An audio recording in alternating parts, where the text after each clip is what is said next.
All right, in this video, I'm going to talk through the R code for Chapter 6 because some of this looks pretty different than what we were doing for regression. We are going to use one new package today, which is the Geo Mosaic package. So I've already installed it, so I'm just going to load it now. I've already imported my Acupuncture data set. So we're going to use ggplot for the Acupuncture data, and then this is Geo Mosaics, so you have to have this special package for this. The way that it works in Geo Mosaic is you put your explanatory variable, you say product around whatever your explanatory variable is, and that's because it allows you to put in more than one to sort of break it down by multiple different factors, but we're just going to be using one here. And then fill equals, that's where you put your response variable. So when I run this code, I get my mosaic plot over here. So everything we're going to be doing with the chi-squared test is built around a two-way table. So since my acupuncture data set just has the two variables, acupuncture and improvement, I can just do a table of acupuncture and it'll create that two-way table for me. So you can see I've got my counts here. And I'm just going to assign this to a name. I'm just going to call it TBL for short, just so I can use it without having to type out the whole thing. If I want to use R to calculate the proportions in the table, I can just do prop table, and I'm doing margin equals 1. So when I do margin equals 1, it calculates the row probabilities. So you can see that here. If I were to just do prop table and just put in the name of the table, not specify the margins, you can see that gives me the overall proportions. And if I were to do margin equals 2, that's going to give me the column proportion. So just whatever it is that you're interested in here. In this example, we want the probability of improvement in each of these groups. So that's why I'm looking at the row proportions. Okay. To do a chi-squared test, again, that's taking the table as an argument. So I do chi-squared dot test for this table. And that gives me my chi-square statistic, my degrees of freedom, and my p-value. If I want my expected counts, I just add on the $sign and then expected, and that gives me a table of my expected counts. I can also get my residuals this way. So we saw earlier how to calculate the residuals. You're just using the $sign to pull out the residuals from this test. So the way we did our follow-ups, we did it with residuals and we did it with confidence intervals. So the notation here for the confidence intervals is a little bit complicated because we're having to pull out certain rows of the table. So let me just kind of show you how to do this with the table itself. So I'm just going to type in the console here. So in general in R, if I were to type in table 2, comma, that would tell R that I want it to pull out the second row, but because I'm not putting anything after the comma, it's going to leave in all of the columns. So let's say that I ran that.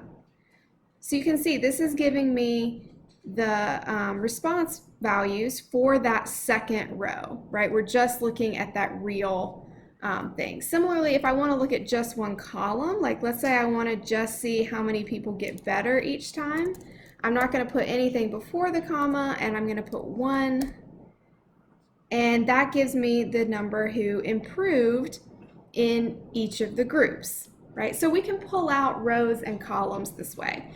So that's essentially what I'm doing here. I'm doing a proportion test of the table, but I'm telling it I only want right now just the rows called none and real.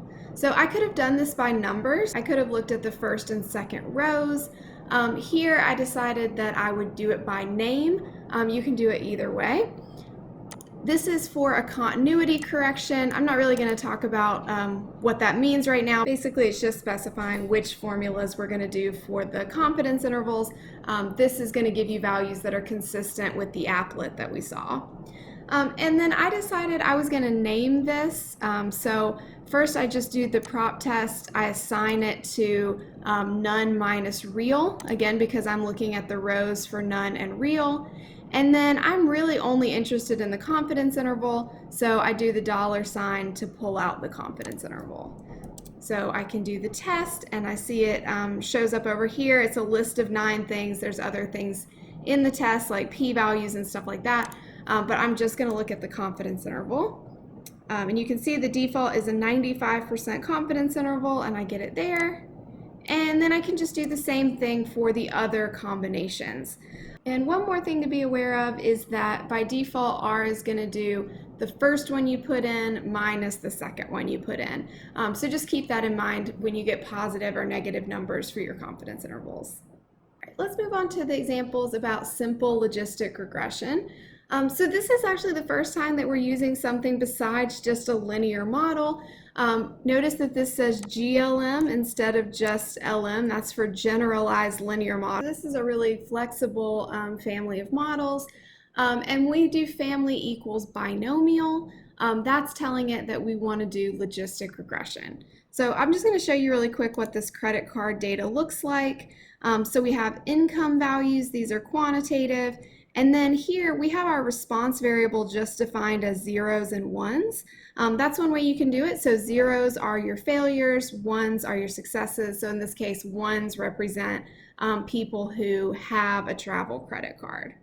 Okay, so when I run the model and then do the summary, looks fairly familiar. We're interpreting the coefficients and looking at the p-values and things. We're not going to worry about the rest of the stuff right now. It's a little bit more trouble if you want to create a graph to show the predicted probabilities like we have in the output. So first of all, you have to tell R what values of X you want to look at. So I picked 10 to 65 just because that was sort of the range of the data set. So I'm doing a sequence from 10 to 65, and I'm calling that X. So if we look here, it's just literally just a sequence of integers going from 10 all the way up to 65. And then I'm going to do predictions based on model 1. So that's my logistic regression that I set up. I'm telling it what data to use. The data frame is letting the income values be equal to X, so equal to this sequence that I just defined, and then type is the response. So if that looks familiar, it's very similar to the code that we use for confidence intervals and prediction intervals. It's just instead of putting type equals confidence or type equals prediction, we're just putting type equals response, which just gives us the predicted value for each of those X's. Oops, I was missing a comma before. I fixed that now. Okay, so this is a plot that's just using base R. It's not using ggplot, and we don't have a whole lot of experience with this, but basically you can do the formula notation, so like y based on x. So we're showing the predicted values based on that sequence of x's that we've defined, and then type equals L. That means we're just going to draw a line. So this gives us a plot for the income values from 10 to 65, and we can see how the probability of having a credit card changes. And the last example is logistic regression with categorical predictors.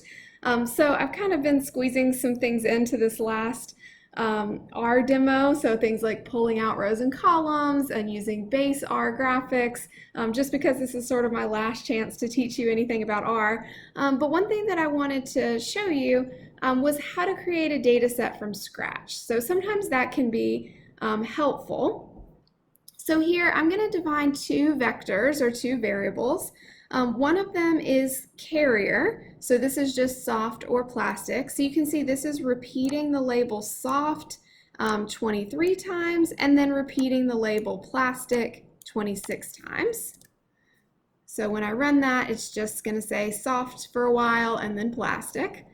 Attachment, I want them to match up, so I have 19 secure attachments for the soft group and 4 insecure attachments for the soft group. So I'm doing secure and then insecure, and then doing the same thing for plastic. So I have 10 secure and 16 insecure for the plastic group. So I'm going to do that. And then for my data set, I'm going to create a data frame that has these 2 variables in it, carrier and attachment. So let's actually look at that attachment data just so you can see what it looks like. So I pulled it up here so you can see for every row, each row is one child, and you can see for each child what was the carrier they were using and what kind of attachment they had. Okay, so I'm fitting logistic regression. Nothing's changing because of categorical predictor here. I set everything up the same way. So I'm just running the GLM function, and then this gives me the coefficients that we saw in the notes. There's just one more thing that I want to show you. It's not really important here because here secure attachment is being defined as a success. So the way R does it by default is whatever's earliest in the alphabet, in this case insecure would be earlier than secure. The earlier thing in the alphabet becomes the baseline, and then the later in the alphabet is called the success. And so here, secure is a success, and that's what we want. But sometimes it's backwards from how we imagine the data. And in fact, that's going to come up on your Socrative practice. So I wanted to show you how to explicitly define what a success is. So I'm just going to make a second version of this attachment data set. I'm going to create a new variable called attachment2, and I'm just going to use an if-else statement to define what a success is. So I'm going to say attachment equals with two equal signs secure. So if the attachment equals secure, then it's going to be a 1, else 0. So if I run this and then I look at that data set, you can see I've just created a new attachment variable, and everywhere it says secure, I have a 1, and everywhere it says insecure, I have a 0. So in this case, using attachment 2 is not actually going to change the output because secure was already a success. But if it had been defined backwards, we could fix it this way.